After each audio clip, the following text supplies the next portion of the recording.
Hi folks, we're back cutting through the matrix. I've mentioned two in the past. In fact, this week I mentioned it, touched on the Kinsey report that changed the whole world in a sense. It was all fake, of course, but it's pushed from the top down because, you see, you're living in their system. The ancient revolutionaries are running the world today. And Dr. Judith Reisman is the person who came out and exposed a lot of this stuff, all factual stuff, and got a movement going to really expose what it was all about and what its intentions were about too. And I'll put her link up tonight too to her site. It's excellent too for those who want to see what's been happening in reality. But in this article, she's writing about this novel that's out, 50 Shades of Grey, that's been promoted heavily by the entertainment industry and so on. And it says, Paedophilia hiding in plain sight. This is a story of convicted child rapist Jerry Sandusky, as we all know. So too is the 50 Shades of Grey phenomena, a book that's become so popular amongst women. And there's a reason for that too. It says that some are referring to as mommy porn for the masses.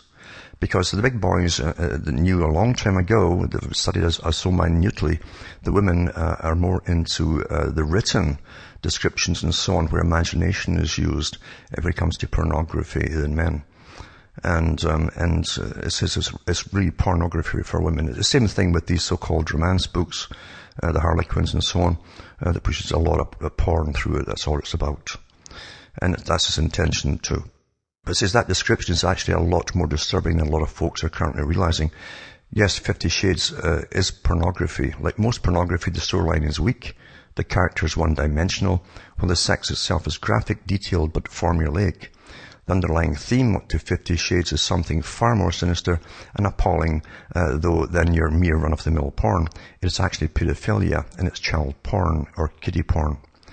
It says, I know that after saying that many female fans of the 50 Shades, many of them mothers, will naturally put up a defense against that kind of description. These women being mothers were naturally wired to protect children. People like Jerry Sandusky are viewed with hatred, revulsion and disgust, rightfully so. What mother would want to condone anything having to do with the sexual abuse of children, of innocence? But that's exactly what 50 Shades of Grey is really about. It's a story of a girl being sexually molested over and over again by a male figure with all the power, all the control. It's the classic abuse scenario. And mothers are in some cases quite literally getting off on it, which takes the disgust of the phenomena to a whole other frightening level. Psychologists help to write all this stuff too, by the way. It says, so having put that out there, and I hope I haven't lost any of you just yet, I owe an explanation after having made that kind of accusation about a book some of you may be reading right now. And I'll start with a bit of background first. She tells you how her professional experience is around 20 years of child protective services. Over that time, she's seen situations that do literally keep them up all night. This is the amount of abuse that's going on in a society, that sexualization of the children, and that's what again was from the top down. It's been promoted, this heavy sexualization of children. This is, and what you hear about and what's in the news and so on, it's only a small sample of how large a problem and the disgusting acts that are going on every day. Children are being raped and children are being abused every single day over and over again.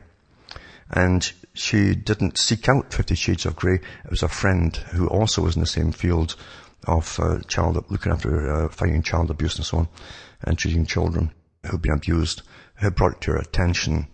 And it says that her reaction to 50 Shades of Grey was much more aggressively negative than anything I could recall her talking about before.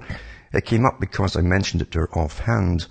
I'd seen a couple of mentions on the news, and knowing her interest in cultural trends, asked her about it. She stopped talking, looked right at me and said that the book was about paedophilia. And it was her who then connected it to the Sandusky tragedy, where so many young boys had been sexually abused. Sandusky committed his acts of crime under the cover of actually helping youth. That was just typical. Because they go for their targets, right? This is how he gained access. My friend said 50 Shades of Grey was basically the same exact thing. Its cover was a story of a young woman engaging in a very graphic sexual relationship with a somewhat older man. She says the problem for her, and it was a big problem, was the narrator in the story was in fact an underage girl. And this is the interesting part. My friend indicated, based on the use of language in the narration, that this girl was likely no more than 12 or 13 years of age, psychologically, you see. And it says, I made mention that the girl in the story was actually getting ready to graduate college. My friend, a woman with years of experience as a clinical psychologist whose expertise I'd personally witnessed a number of times over the years, shook her head and told me that she was not able to convince me by simply talking about it. She said I should read the book myself, but do so with the eyes of somebody whose job it had been for many years to try and protect children, and so on. And she says, I'll try and summarize my friend's words at the time. Sexual predators are cons. They're con people. They almost always have a cover. It's the cover which allows them access. 50 Shades of Grey is a cover. It's a con. And now has access to millions of readers. It's a story about abusing from beginning to end. And it's not just the abuse of man and a woman. It's the abuse of a man and a girl. And when you read it, look for the signs. They're all there. The female character has no sexual experience. None. She is given the age of 21 just to keep the people happy, but the age is itself a cover. Her true emotional age is much, much younger. She's never even masturbated. She's never even experienced an orgasm. That alone is one of the greatest attractions to the paedophile. That's the psychology of the kind of act. They get off on taking purity. But move from the fact that the girl has no sexual experience whatsoever. Now pay attention to her narrative dialogue. Listen to how she talks. Again, she's not talking like a young woman. She's talking like a young girl. She talks about cartwheels and skipping over and over again. It's the language and the imagery of a young girl. After that, this girl has her innocence taken from her. The abuser, the older man, makes her think it's her choice. Again, you and I both know that it's one of the primary tools of the paedophile. They create an environment where the child feels it's their idea. It's what they want, but what happens after the innocence is taken away, then the abuser becomes more openly abusive and controlling. In this story, he tells the little girl how to speak, what to wear, what to eat. He's daddy and she is daughter. When you read it like a mother who's also a woman who's experienced with the real-life tragedy of abuse. And there's many more themes about that abuse in the book. There is spanking and the use of baby oil. Why baby oil? Think about it. The girls wear pigtails. She complains he is treating her like a child. He says she acts like a child. There's even a scene where the abuser creates a situation to make her take her innocence from her again. He rips out something and engages in forced sex and so on. And so on and so on. Anyway, you can read it yourself, folks. But the fact is, this is how they put the porn out there to hook people in by giving some kind of fascinating story. And they do get hooked on this, by the way, and they don't realize in a conscious manner that they're reading a form of sexual pornography abuse systems. And as I've said before so many times, this industry, like all the parts of the culture industry, is a part of destroying all it was to bring in the new. And I'm not kidding about that at all. It's from the top down, not from the bottom up, that all is getting pushed. Those at the top are the ones who guide all the cultural changes.